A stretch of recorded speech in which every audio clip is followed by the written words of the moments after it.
I'm really glad you could make it today. Today we're going to be making pistachio cranberry biscotti.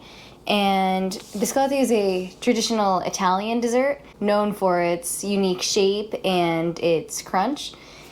Now, this video is for Miss Rachel at Cooking on the Farm's cookie swap collaboration that she's doing. And anyone who she also invited to be in the collaboration will be getting some of these, so it'll be really fun. And we actually aren't huge cookie bakers in our house, mainly because our parents are big coffee drinkers, and dipping cookies in coffee doesn't always work out that well. It always falls to the bottom or it gets super soggy. It's not like it's a bad thing to drink it like that, but they prefer biscotti. And biscotti is a really simple recipe to make, and biscotti in Italian means twice baked. So you put it on your rack, you bake it the first time, and then you take it out and you slice it, and then you bake it the second time, which actually extends the shelf life of it, because if you don't bake it that second time, it'll get stale really quick.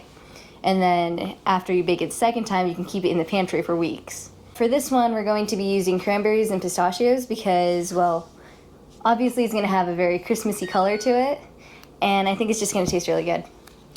The ingredients you're going to need for this recipe are sugar, vegetable oil, eggs, almond extract, orange peel, nutmeg, baking powder, flour, cranberries, and pistachios. So grab your ingredients and let's bake some biscotti. Vineyard chicks, music, homesteading, and more. I have the oven preheating to 325, and I have a pan over there that the dough is going to go in, but we need to start by putting in the wet ingredients.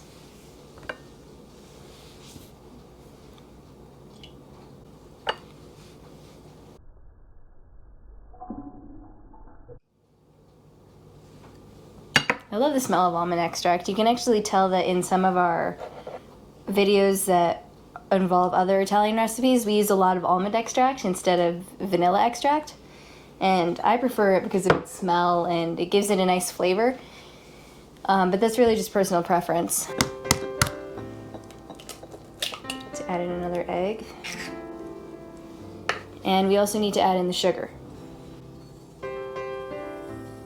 And then you're gonna add the orange zest. And now you mix it. Okay. So now we're gonna add the pistachios and the cranberries. And with biscotti you can pretty much put anything you want. We've done sliced almonds before, but for this recipe we wanted to do pistachios and cranberries.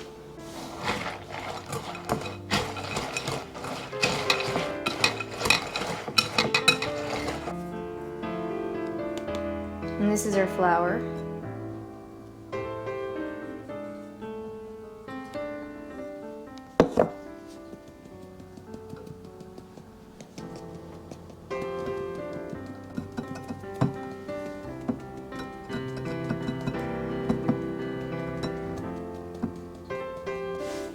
And then before I finish taking this out of the sifter, this is our baking powder.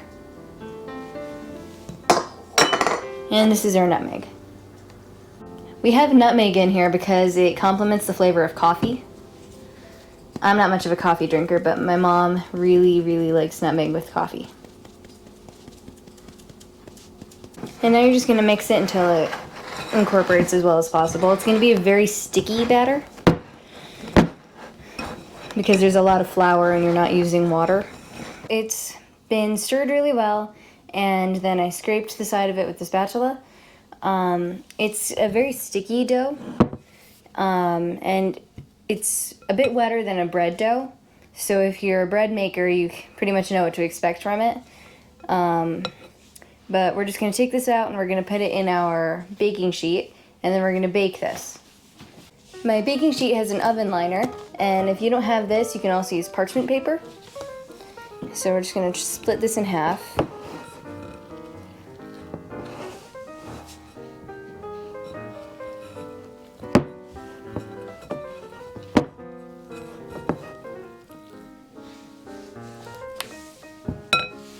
And then we're gonna try to elongate it so that it reaches a bit longer comfortably.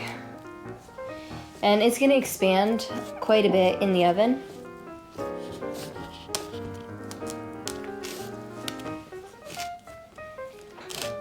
It's also gonna get a lot wider, so you need to give it room to move. But in a standard 9x11 baking sheet, you should be able to fit both halves on there.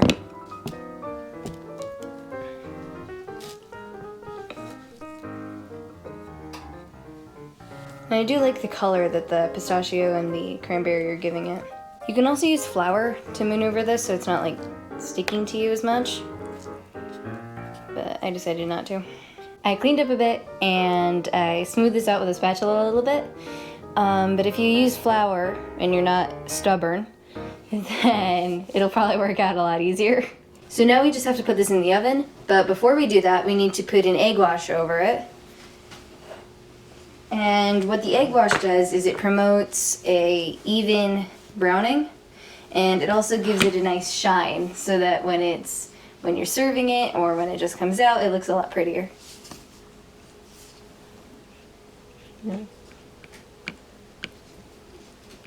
And it doesn't need to be a lot, you just need to brush it on.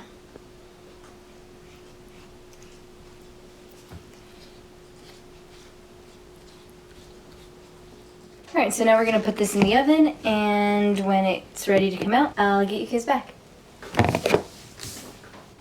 Okay, so the timer went off and it's time to take the biscotti out of the oven. And it looks amazing. It smells really good and it just came out of the oven, so it's really hot. And we're just gonna let this cool, and once the pan is still warm but it's okay to touch, which it is not right now, we're going to cut it into pieces and then we're gonna rebake it. So when this is cool enough, I'll bring you back. Okay, so this is done cooling, and we actually waited until it was completely cool so that it doesn't break when we're gonna cut it. And the next step we need to do is cut the biscotti, and then we're gonna put it back in the oven for the second to bake. You're going to use a serrated knife, and you're gonna cut it like you would a baguette or another kind of bread. And you're gonna wanna cut them about 1 inch thick.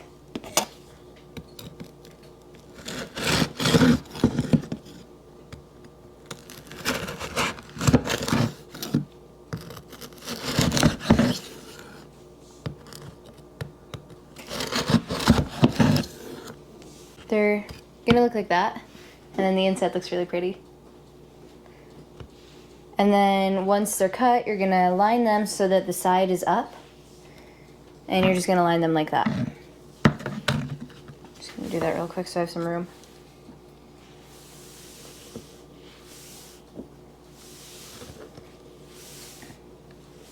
And at this point, the cookies are still very soft, but they'll harden up once you bake them again.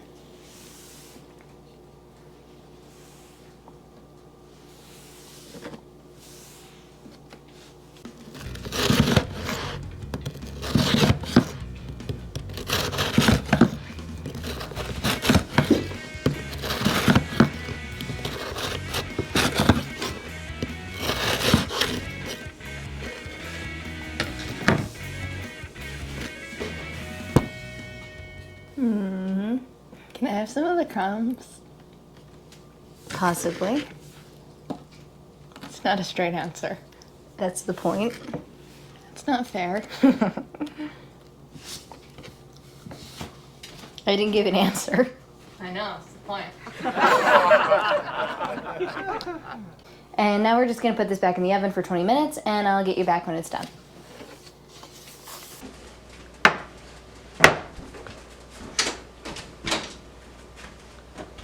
This looks really good. So we're gonna let this cool, and then we're gonna drizzle it in white chocolate, and then it'll be done. And don't forget to check out the Cookie Swap collaboration that Cooking on the Farm is doing. The link to that is in the description, and as well as the other channels who are in the Cookie Swap. I hope you guys make it. It's a really, really fun recipe, and it's really simple, and it tastes really good. So I really hope you enjoyed this video, and thank you for watching.